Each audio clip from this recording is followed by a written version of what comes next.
자, 오늘 그 빌립보서 말씀은요, 장애를 뛰어넘는 기쁨이라는 제목으로 여러분들과 말씀을 나누게 될 텐데요. 특별히 이 고린도에서 로마 성도들에게 편지를 쓰면서 한 겨울을 난 후에 사도 바울이 고린도를 떠나서요, 예루살렘이라는 곳으로 향합니다. 그 사도 바울의 열매라고 한다면 이방 교회 아니겠어요? 그렇죠? 이방인 교회의 연보를 예루살렘 교회에 전달하기 위해서 떠나는 것이에요. 그런데 이제 사도 바울이 예루살렘에 도착했는데 같은 유대인들에게 핍박을 당하게 돼요. 그냥 핍박을 당하는 것으로만 끝나는 것이 아니라 구금이 되고 우여곡절 끝에 결국 로마의 감옥으로 가게 됩니다. 빌립보서는요, 바울이 바로 이 로마에 갇혀 있을 시기에 쓰여졌던 편지인 것이에요. 그래서 이 빌립보서 1장에서는 자신이 감옥에 갇힌 것이 복음 전파에 오히려 유익이 있었다라고 고백하면서 지금 그 바울이 갇혀 있는 그 상황을 이 빌립보 형제들에게 그대로 전달해 줍니다. 여러분, 빌립보 교회가 어떤 교회냐면요, 사도 바울에게 도움을 많이 줬던 교회입니다. 그냥 도움도 아니고요. 여러분, 어떤 도움을 받을 때가 제일 좋으세요? 돈 아니세요? 돈? 그렇죠. 사도 바울이 빌립보 교회로부터 이 재정적인 도움을 참 많이 받았습니다.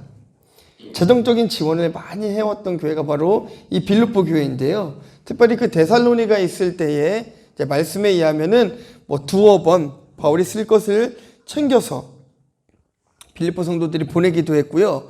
물질을 보내는 것으로만 끝난 것이 아니라 에바브로디도라는 신실한 일꾼을 이제 로마로 보내서 바울을 수종들게 해요. 바울이 부족한 부분들을 채워주는 역할을 하게 됩니다. 근데 여러분, 이제 이런 의문이 좀 드실 수 있을 것 같아요. 바울이 지금 감옥에 갇혀 있다라고 하는데 에바브로디도를 보내서 도대체 바울의 어떤 수종을 들겠다라는 것인가? 지금 바울은 갇혀 있고 에바브로디도는 밖에 있는 상황이면 그럴 수가 없겠죠. 그렇죠. 사도 바울은요, 이 당시에 이제 갇혀있던 감옥이라는 것이 가택연금을 이야기하고 있어요. 그렇기 때문에 바깥으로 나갈 수 없고 외부와 접촉을 할 수 없지만 특정한 인물을 지정해서 그가 필요한 쓸 것을 전해다 주고 이런 것은 허락이 되어 있는 상황이었습니다. 근데 이 에바브로디도라는 인물이 바울을 섬기는데 그냥 섬기는 것이 아니라 목숨을 다해서 섬깁니다. 자신의 목숨도 돌보지 않냐고 바울을 섬겨요. 그러다가 그만 병이 걸리게 되죠. 여러분, 우리가 예를 들어서 우리가 파송한 선교사가 병에 걸렸다고 하면 여러분들 참 마음이 아프시겠죠. 우리 사랑하는 예배하는 우리 형제들 중에서도 누군가가 아프다고 하면 참 마음이 쓰이고 마음으로 걱정도 하고 근심도 하게 되는데, 특별히 빌립보 교회가 아끼던 이 에바브로디도라는 인물을 바울에게 보냈는데 그가 병에 걸렸어요. 병에 걸렸어요. 그래서 빌립보 교인들이 마음이 조금 아프기 시작했습니다. 그래서 바울이 이 디도가 회복된 이후에 다시 그를 빌립보 교회로 보내서 그들이 기쁨을 회복하고 은혜를 회복할 수 있도록 그렇게 했어요. 이제 에바브로디도가 빌립보 교회에 가가지고 보니까 좋지 않은 여러 가지 상황들이 있었는데 크게는 이 두 가지 상황이 있었습니다. 그래서 바울에게 지금 빌립보 교회의 현재 상황을 두 가지로 정리해서 알려주는데요. 첫 번째는요, 교회 내부에서 일어나는 성도들 간의 분쟁에 대한 이야기였어요. 그리고 두 번째는 주위의 비그리스도인들로부터 핍박과 고난을 지금 이 빌립보 교회가 당하고 있다는 소식이었습니다. 이 빌립보 교회는 조금 독특한 부분이 있습니다. 여자 성도들로 교회가 시작이 되었고 여성 지도자들이 많은 교회였어요. 그 중에서도 유오디아와 순두계라는 여성 지도자 둘이 있었는데 이 둘이 다툼이 일어난 거죠. 자, 그리고 하나는 지금 비그리스도인이라고 지칭을 했는데요, 영지주의자들이 이제 교회 안으로 들어오기 시작했고, 그러면서 그들이 굉장히 교회가 혼란을 당하고 어려움을 당하게 되었습니다. 그래서 사도 바울이 이런 어려움으로부터 이 빌립보 교회를 좀 구해주고자, 그들에게 다시 한 번 더 그 기쁨과 은혜를 회복하게 하고자 쓴 서신이 바로 이 빌립보서라는 것이에요. 여러분, 빌립보라는 도시는요 굉장히 좋은 도시였습니다. 알렉산더 대왕의 아버지, 그러니까 이름이 이제 빌립 2세라는 사람인데요, 그의 이름을 딴 헬라 도시 중에 하나였어요. 로마에 의해서 이제 점령을 당합니다, 빌립보가. 그래서 다시 이제 로마의 식민지로 재건된 도시인데요, 굉장한 혜택을 누렸어요. 이 빌립보에 있는 사람들, 그리고 그 군인들은 그들에게 로마의 시민권이 부여됐어요. 로마의 시민권이. 여러분 이렇게 놀라진 않으시는 것 같아요. 누군가 여러분들에게 미국 시민권을 준다. 물론 한국인으로서 저는 만족합니다. 그런데 뭔가 미국으로 이민을 간다거나 이럴 때에 시민권, 영주권이 굉장히 필요하지 않습니까?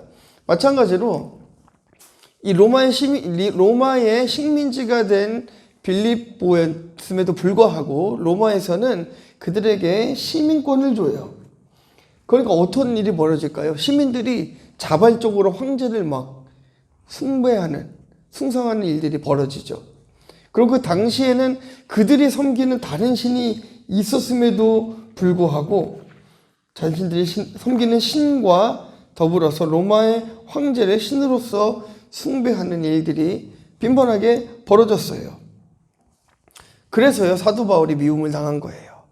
여러분, 사도행전에 보시면은요, 바울이 그 귀신 들린 점치는 여종에게 가서 귀신을 쫓아내는 일들이 기록되어 있는데요, 그들은 귀신이 쫓아나가는 것을 원하지 않습니다. 여러분, 무당이 귀신이 쫓아나가는 걸 원할까요? 그러지 않아요. 제가 전에도 한번 말씀드린 적이 있었죠. 전도하는 한 학생이 어머니가 무당이셨어요. 몰랐습니다, 저는. 알았어도 전도했을 텐데 몰랐어요. 그래서 그 어머니가 저를 만나자고 그래가지고 여기 휴먼시아 앞에 있는 컴포즈에서 만났어요. 그래갖고 처음에는 살짝 협박을 하시더라고요. 그래서 나중에는 제발 우리 아들 좀 만나지 말래요. 그래서 왜 그러냐 했더니 아들을 만나니까. 아니면 아들을 만나면은 그날은 아들은 집에 들여보내주지 말래요. 일이 안 된대요. 일이 안 된대요. 그래서 제가 참 감사했습니다. 아, 난 진짜였구나. 진짜였구나. 사단이 무서워하는구나. 네, 우스갯소리 말씀드렸지만, 그렇기 때문에 이 빌립보 사람들은 여러 가지 우상 숭배로 인하여서 찌들고 있는 그런 도시였기 때문에 사도 바울이 그곳에서 예수 그리스도 이름으로 믿음으로 구원을 받는다? 라는 이 사고를 절대로 받아들일 수가 없었습니다. 그런 도시이기 때문일까요? 이 빌립보에는 그 유대인의 회당도 없었어요. 마게도냐 지방에 첫 선교졌던 이 빌립보에는요, 큰 규모의 무슨 회당이라든지 유대인 공동체가 없었어요. 그래서 이제 그 도시 밖에 있는 강가에 가서 정결 예식이 행해졌고요. 그곳에서 기도를 시작하고 전도가 시작되고, 그리고 그곳에서 모인 사람들이 바로 여성으로 구성된 유대인과 이방인들이었던 것이죠. 그들을 중심으로 이제 교회가 생겨지기 시작한 것입니다. 유명한 사람도 있잖아요. 이 중에는 그 두아드라 출신의 루디아라는 인물도 있었고요. 바울이 이등에게 자신의 집을 개방하고 갓 태어난 교회를 위해서 호의를 베풀었습니다. 빌립보 교회에서 아주 중요한 역할을 감당하기도 했습니다. 그러다가요, 여러분 그 사도행전을 잘 보셔야 돼요. 이 사도행전은 그 바울 서신서의 모든 기록들이 사실은 이 사도행전 안에 다 있거든요. 빌립보에서 바울이 전도 여행이 잘 기록되어 있는 것이 바로 사도행전입니다. 바울과 실라가 빌립보에서 막 열심히 선교하고 전도하고 있었어요. 그 중에 로마 시민권을 가진 대적자들이 이 바울을 잡아갔어요. 복음을 전하니까. 그냥 오게만 가둔 것이 아니라 이제 매를 때리고 고문을 가했습니다. 그런 수모를 바울이 당했습니다. 그런데 여러분, 한 가지 문제가 생겼어요. 바울에게 문제가 생긴 것이 아니라 이 바울을 때린 간수에게 문제가 생겼는데요. 무엇이냐면요, 바울이 로마 시민권자였던 거예요. 로마 시민권자는 함부로 옥에 가두거나 함부로 그를 때릴 수 없어요. 마음이 심란해졌죠. 이 죄수가 아니라 간수가 바뀌었습니다. 그래서 제발 나가달라. 이 옥에서 좀 나가달라.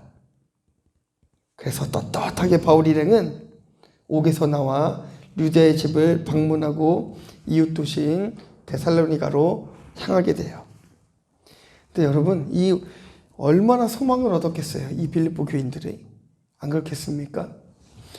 옥에 갇혔단 말이에요. 예수를 전하다 옥에 갇혔어요.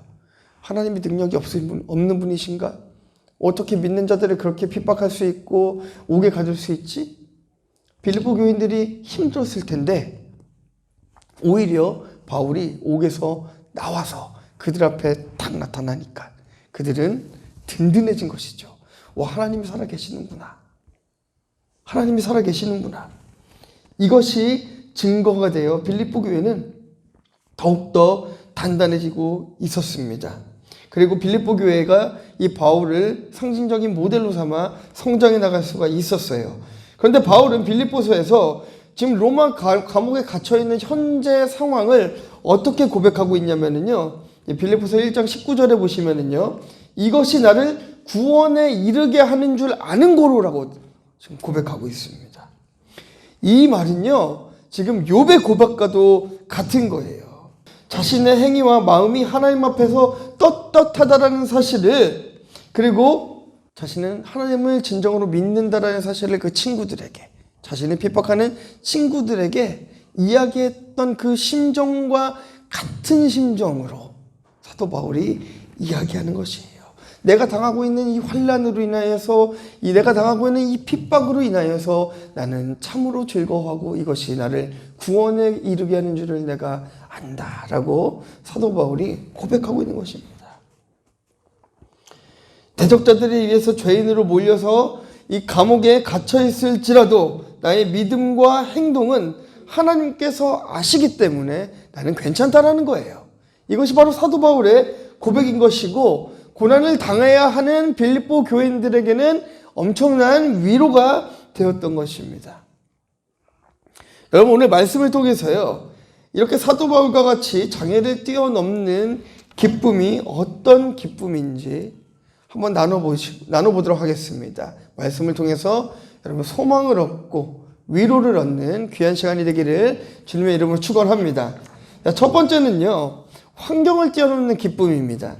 우리 12절 13절 본문 말씀 한번 함께 읽어보도록 하겠습니다. 시작.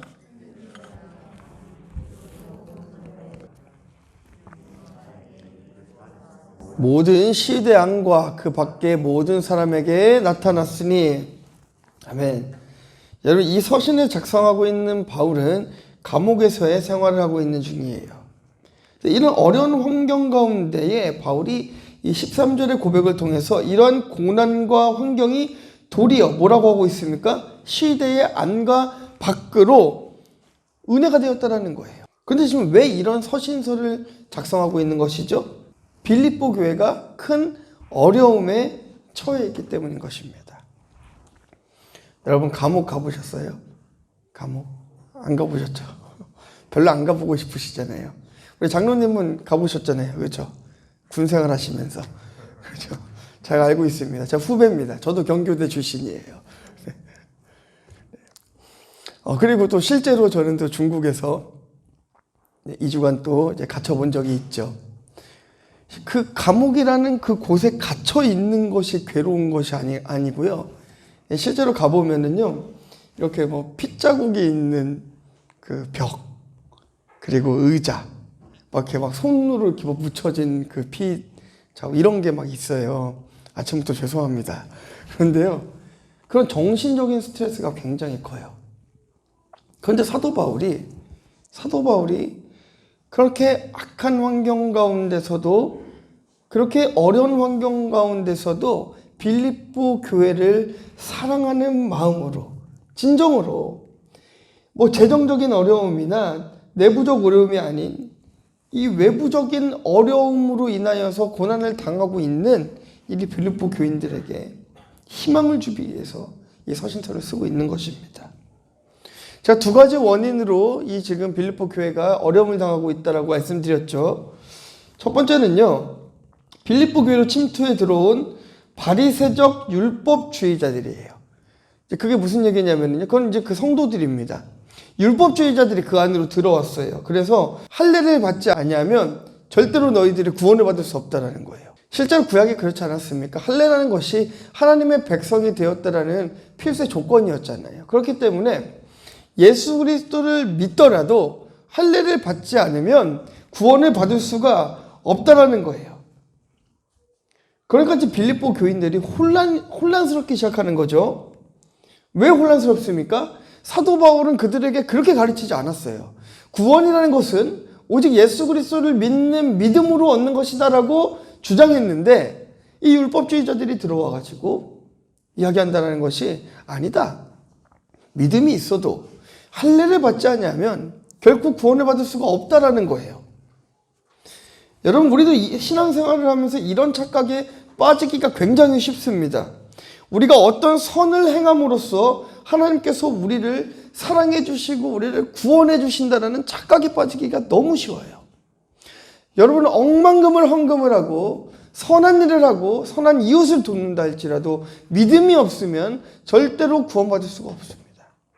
구원은 오직 예수 그리스도를 믿는 믿음으로만 가능하다는 것을 우리가 기억해야 될 것입니다. 또한 예수 그리스도가 아닌 다른 어떤 방법으로 구원이 있을 거라는 착각에서 벗어나야 됩니다. 실제로요, 여러분, 요즘에 굉장히 제가 어떤 프로그램인지 말씀을 드릴 수는 없어요. 그런데 그 어떤 기독교 교수님들이 나오셔가지고 이렇게 이야기하시는 그런 프로그램들이 하나가 있습니다. 거기에 보면은요, 뭐 이런 주장을 해요. 뭐 이순신 장군도 구원 받았는가? 성도들의 이런 질문에 대한 답변들을 나누면서 마치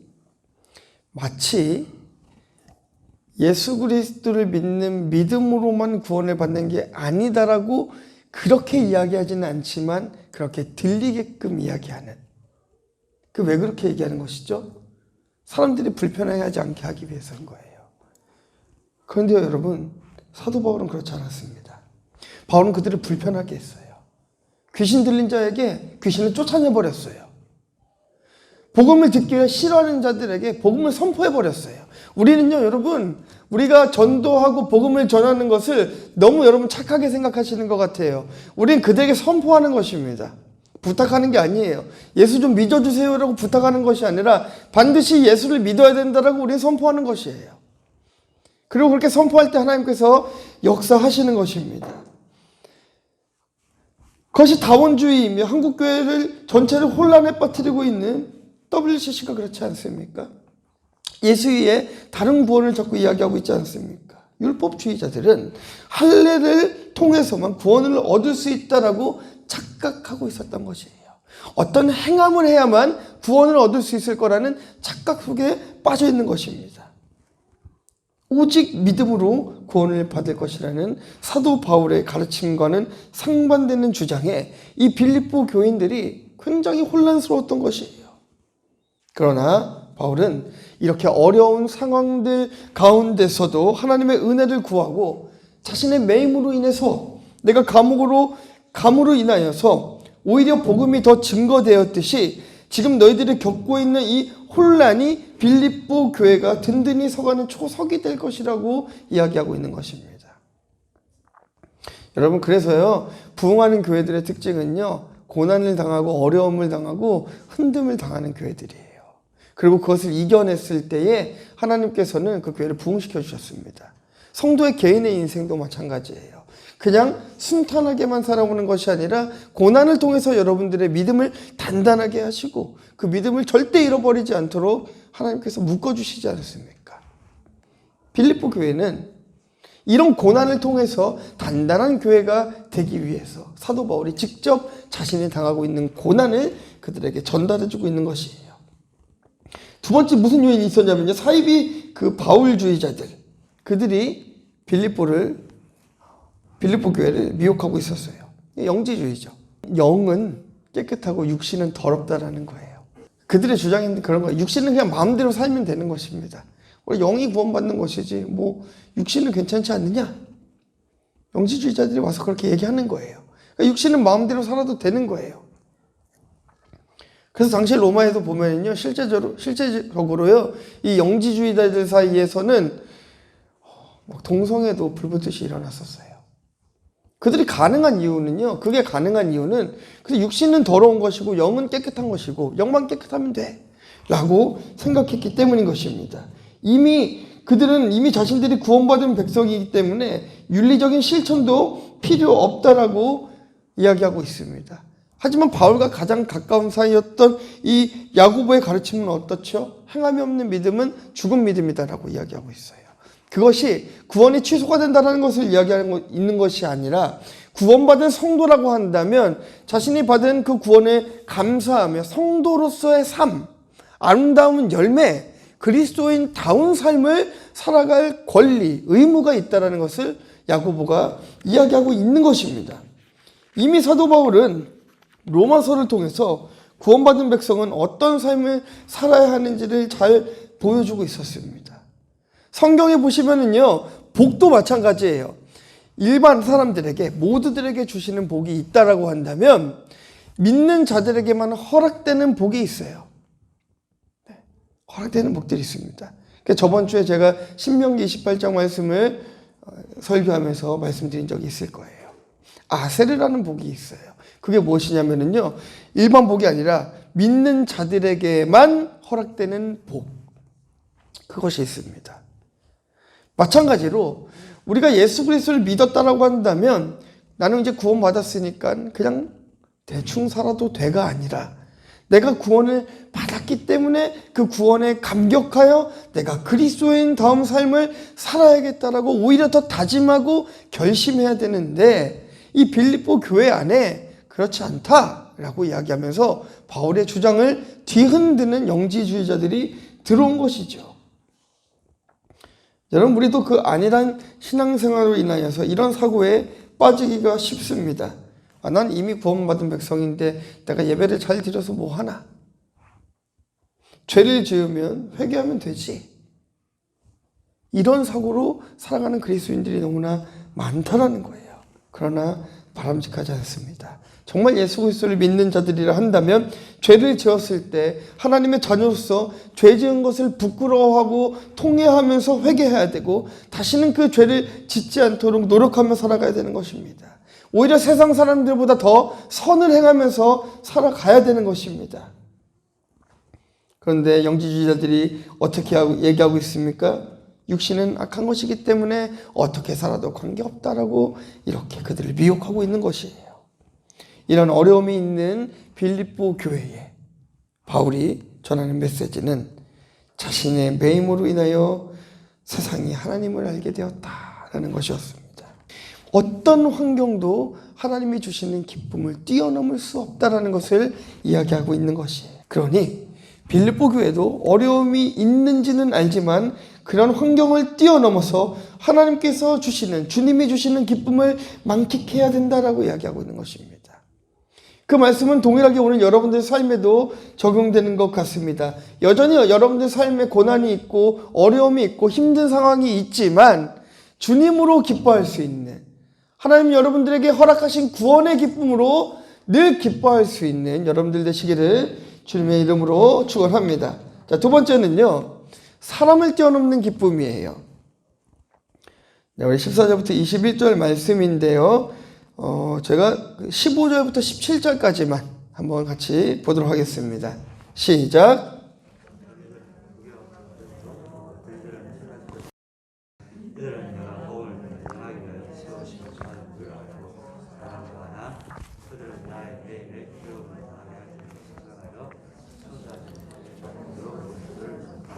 아멘. 바울이 감옥에 갇혀 있는 사이에 이 밖에서는요, 놀라운 일들이 벌어졌습니다.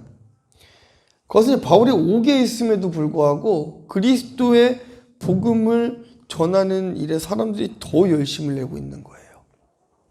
제가 말씀드린 적이 있죠. 이 한국 사람들의 참 대단한 점인데요. 선교사 한 명을 추방하면 10명을 보내버려요. 그게 한국교회입니다. 중국이요? 뭐 어느 나라든요? 선교사 한 명을 탁 추방해가지고 선교사가 들어오잖아요. 제가 열심히 선교하다가 추방당해서 한국에 나왔습니다 하면은요, 한국교회 성도들이 오히려 아니 선교사를 추방해?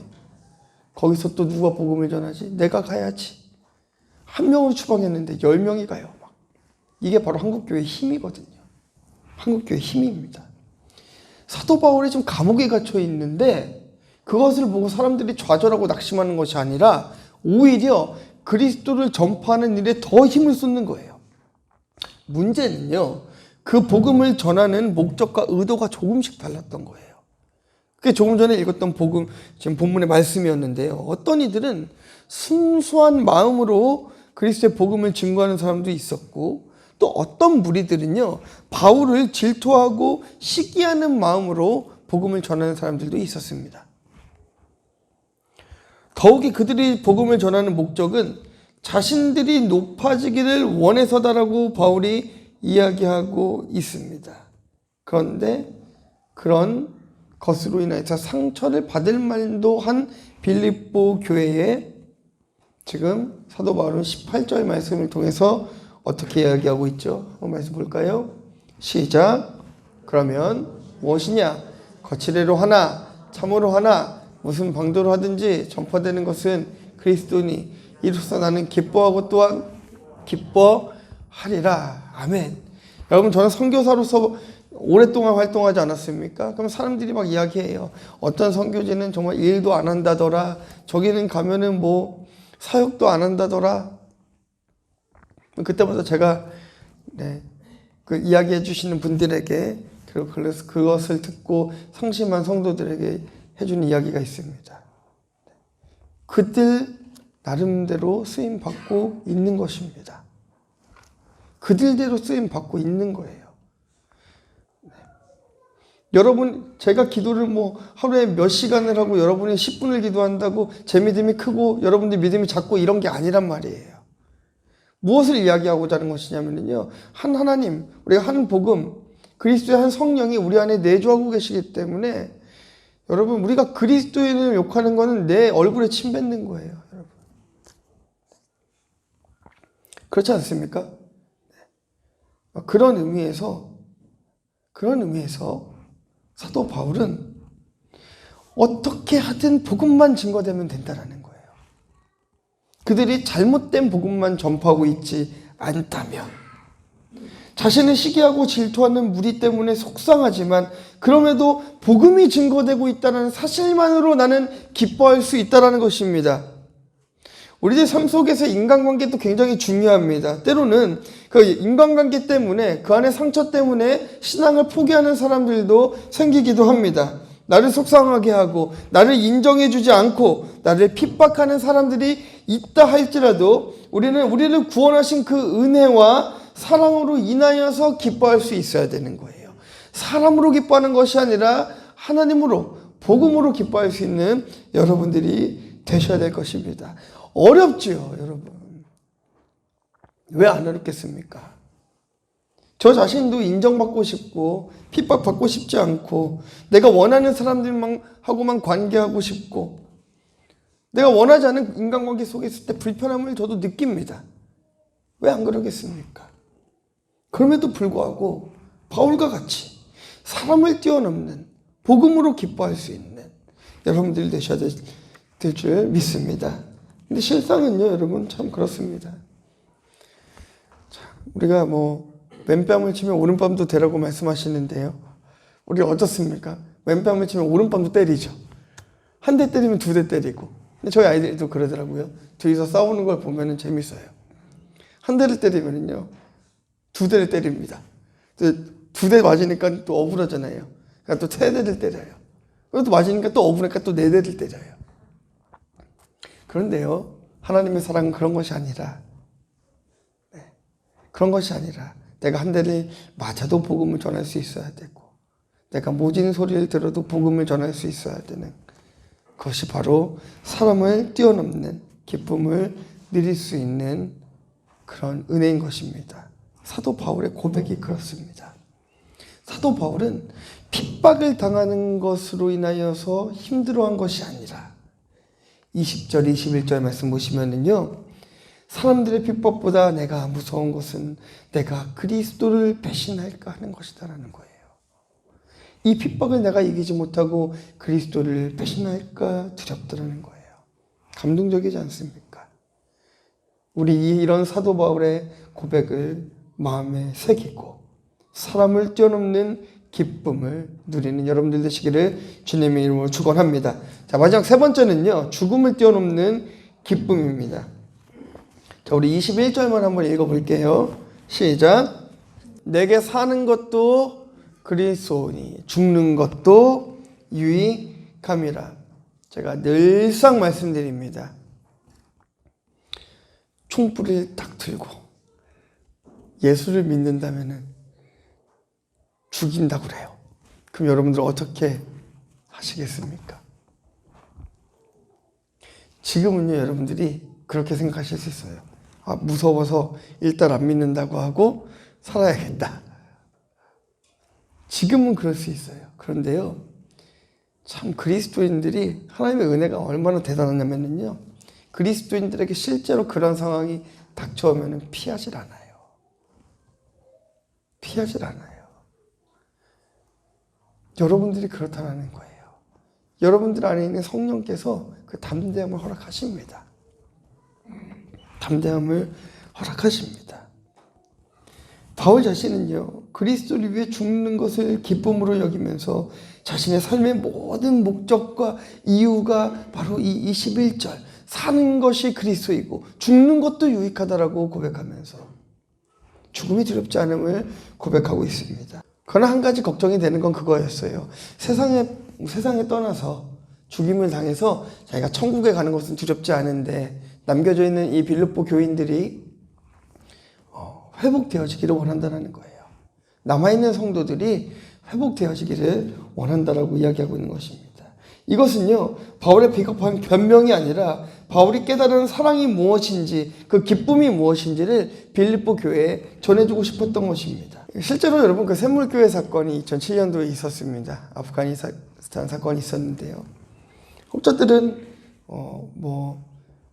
굉장히 그들을 조금 이렇게 욕하기도 했죠. 그런데요, 여러분, 실제로요, 그들이 죽음으로 인하여서 생겨난 유익이 굉장히 많습니다.